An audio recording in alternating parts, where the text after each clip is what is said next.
Assalamualaikum warahmatullahi wabarakatuh. Saya Iskandar, Esos MSI, Kepala Dinas Pariwisata Kota Banda Aceh. Saat ini kita berada di Museum Tsunami Kota Banda Aceh yang dibangun di tahun 2007 dan diresmikan pada tahun 2009. Museum Tsunami Kota Banda Aceh ini merupakan salah satu destinasi unik yang ada di Aceh pada khususnya dan Indonesia pada umumnya.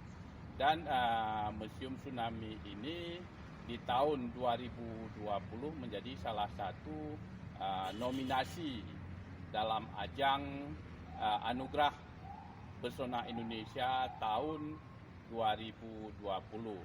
Dan kita harapkan kepada masyarakat Kota Banda Aceh khususnya dan Aceh serta Indonesia pada umumnya untuk dapat memilih Museum Tsunami Kota Banda Aceh dengan cara mengetik API spasi 16G kirim ke 99386.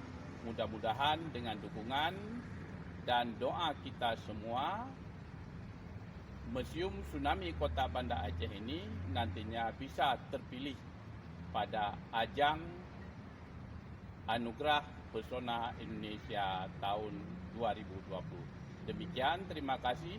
Wabillahi taufiq wal hidayah. Wassalamualaikum warahmatullahi wabarakatuh.